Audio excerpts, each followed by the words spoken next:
এখানে আমাদের 5 নম্বর প্রবলেম যেটা বলেছে a ইজ ইকুয়াল টু হচ্ছে আমাদের sin ইনভার্স অফ sin 5 এবং b যেটা সেটা হচ্ছে আমাদের cos ইনভার্স cos 5। যদি এটা হয় তাহলে বলেছে a square plus b square আমাদের কত হবে। তাহলে এই যে প্রবলেম, এই প্রবলেম সলভ করার জন্য আমাদের একটা আইডিয়া বা হচ্ছে যে কনসেপ্ট সেটা হচ্ছে আমাকে এখানে মনে রাখতে হবে। সেটা কি, যদি আমরা জানি sin ইনভার্স sin x, এটা এর যে রেঞ্জ সেটা হচ্ছে কোথায় থাকবে, সেটা সবসময় থাকবে হচ্ছে -π/2 থেকে π/2 এর মধ্যে।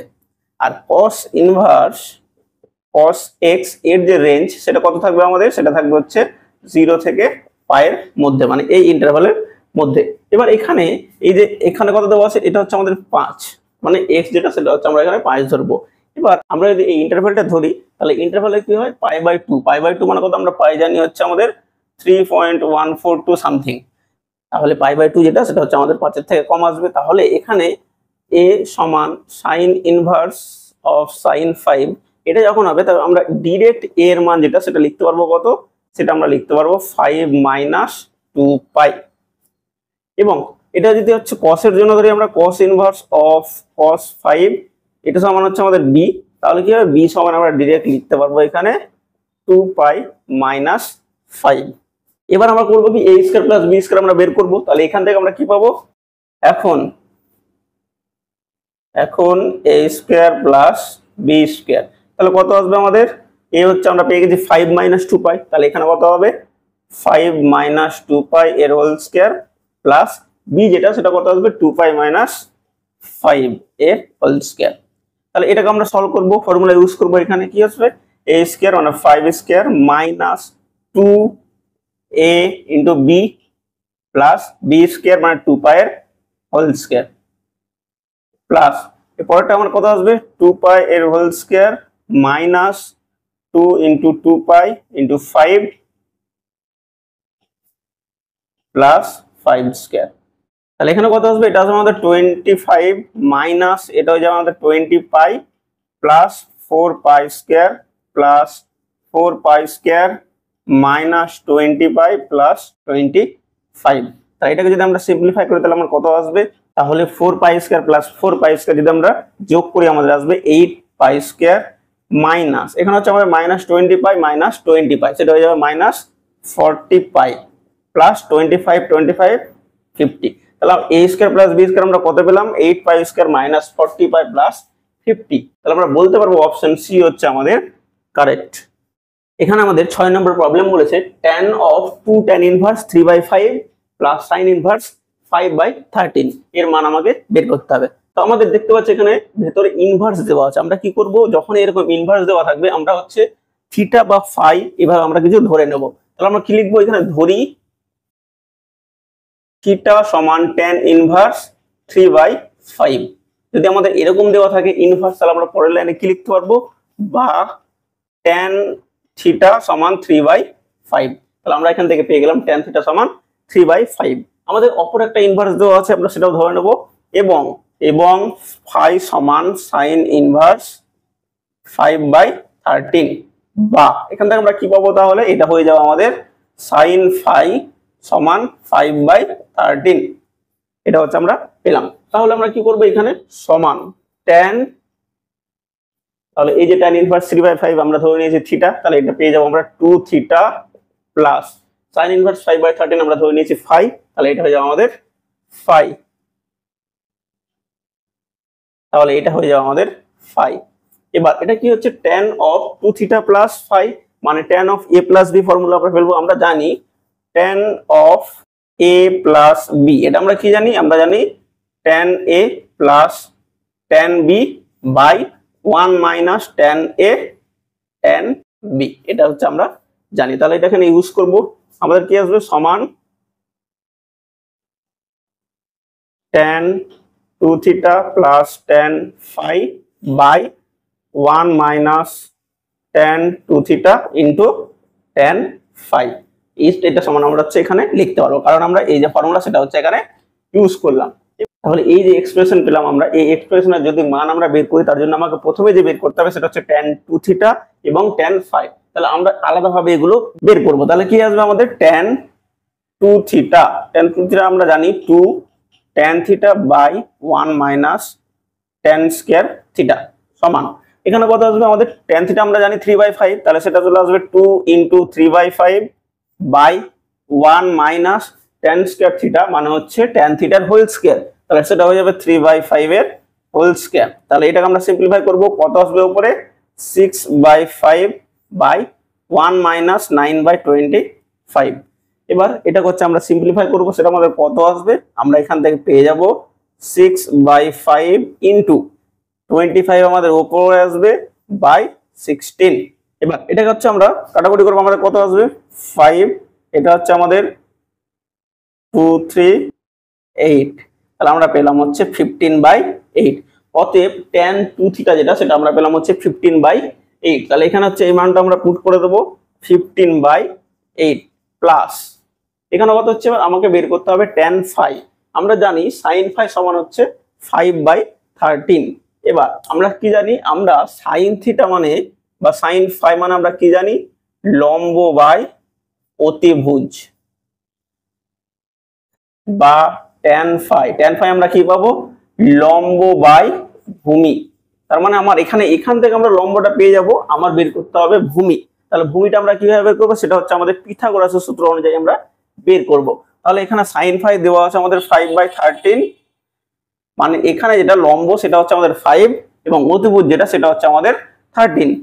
তাহলে পিথাগোরাসের সূত্র যেটা সেটা কি বলছে আমাদের, অতিভুজ স্কয়ার সমান লম্ব স্কয়ার প্লাস ভূমি স্কয়ার, বা আমাকে বের করতে হবে হচ্ছে ভূমি। তাহলে আমরা কি করব, ভূমি স্কয়ারটা আমরা এভাবে লিখবো, সমান হচ্ছে আমাদের অতিভুজ স্কয়ার মাইনাস লম্ব স্কয়ার, বা অতিভুজ স্কয়ার আমরা কত পাবো, অতি হচ্ছে আমরা পেয়েছি 13, তাহলে সেটা হয়ে যাবে 13 স্কয়ার মানে 169 মাইনাস লম্ব পেয়েছি আমরা হচ্ছে এখানে 5, তাহলে সেটা হয়ে যাবে 25। তাহলে এটা হয়ে যাবে আমাদের 144। তাহলে আমাদের কত হচ্ছে, অতএব আমরা পেলাম ভূমি স্কয়ার সমান 144 বা ভূমি সমান আমরা কত পাবো, আমরা পেয়ে যাবো হচ্ছে 12। আমরা এখানে প্লাস টার্মটাই নিচ্ছি। তাহলে tan phi আমাদের কত আসবে, অতএব tan phi যেটা সেটা লম্ব বাই ভূমি, লম্ব হচ্ছে আমাদের 5, তাহলে হয়ে যাবে উপরে 5, ভূমি আমরা পেলাম হচ্ছে 12, তাহলে 5/12।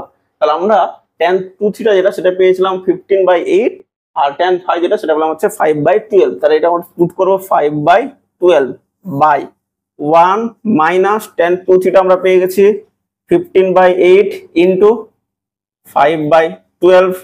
তাহলে এটাকে আমরা সলভ করবো, আমার কত আসবে 8 আর 12 যে লসাগু সেটা আমাদের আসবে 24। তাহলে উপরে আমরা কি পাবো, উপরে এখানে পেয়ে যাবো 24, তাহলে 3 8 24, তাহলে সেটা হয়ে যাবে 45 প্লাস 2 10।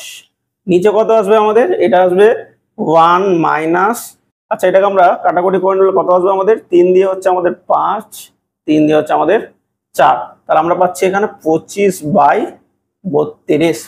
তাহলে এটাকে হচ্ছে আমরা সিম্পলিফাই করব, আমাদের কত আসবে 55/24 ইনটু 32 আমাদের উপরে চলে আসবে, তাহলে এখানে আসবে 32 মাইনাস 25, তাহলে সেটা হয়ে যাবে আমাদের 7।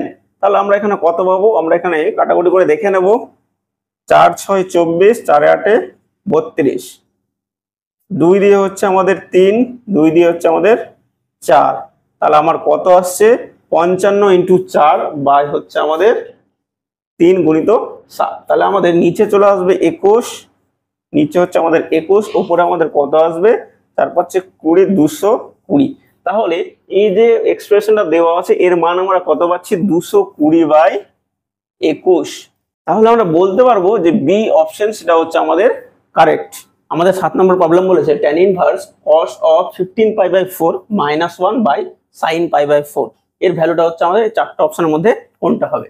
তাহলে এখানে আমরা প্রথমে cos 15π/4 যেটা সেটা আমরা ভেঙে নেব, তাহলে cos 15π/4 এটা আমরা কি লিখতে পারবো, cos of 4π - π/4 এটা আমরা এইভাবে লিখতে পারবো। কারণ ঠিক আমরা যদি এখানে লসাগু করি তাহলে 16π - π/4 সেটা যেটা আসবে আমাদের 15π/4। তাহলে এটা আমরা ডাইরেক্ট কত দেবে, আমাদের দেবে cos π/4, যেহেতু cos 4π - থিটা আমরা পেয়ে যাব cos থিটা। এবার তাহলে এটা কত লিখতে পারবো, সমান tan ইনভার্স, এটা আমরা পেলাম cos π/4 - 1 by sine pi by 4।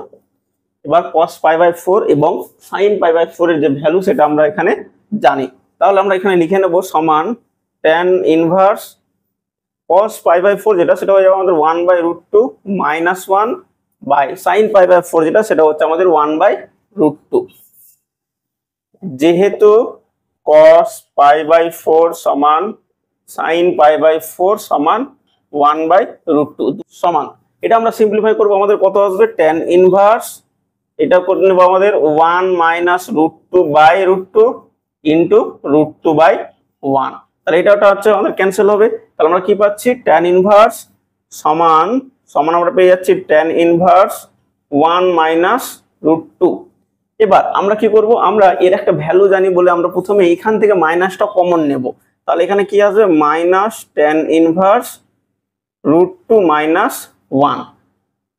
কেন করলাম, যেহেতু আমরা জানি tan অফ মাইনাস থিটা সেটা হচ্ছে আমাদের মাইনাস tan থিটা। আমরা জানি tan পাই বাই 8 এর যে মান সেটা হচ্ছে √2 মাইনাস 1, এটা হচ্ছে আমাদের মুখস্থ রাখতে হবে। তাহলে এখানে আমরা এটা যে মান tan পাই বাই 8 সময় যদি √2 মাইনাস 1 হয়, তাহলে পরের লাইন আমরা বা লিখতে পারবো tan ইনভার্স √2 মাইনাস 1 এটা সমান পাই বাই 8, এটা আমরা পেয়ে যাব। তাহলে এখানে আমাদের কত আসবে, এটা আমরা ডিরেক্ট লিখতে পারবো মাইনাস পাই বাই 8। তাহলে আমরা বলবো অপশন বি হচ্ছে আমাদের কারেক্ট। তাহলে এখানে 8 নম্বর যে প্রবলেম সেটা একটি 3/3 কোন ম্যাট্রিক্স দেওয়া আছে, এরকম আমরা কত বললাম 3/3। তাহলে বলেছে এই ম্যাট্রিক্সের A23 কত হবে, মানে হচ্ছে 2 নাম্বার রো এবং 3 নাম্বার কলামের পজিশনে এই যে এলিমেন্টটা সেটা কত আসবে। আমরা যে কোনো 3/3 ক্রমে একটা ম্যাট্রিক্স লিখতে পারি জেনারেল ভাবে A11 A12 A13 A21 A22 A23 A31 A32 A33।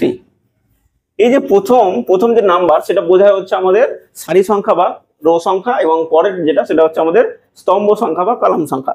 তাহলে এই যে ম্যাট্রিক্স দেওয়া আছে সেটা যদি এই ম্যাট্রিক্সের সঙ্গে আমরা তুলনা করি, তাহলে A23 আমরা কত পাবো, এখানে আমরা পেয়ে যাবো 3। তাহলে আমরা বলতে পারবো অপশন বি হচ্ছে আমাদের কারেক্ট।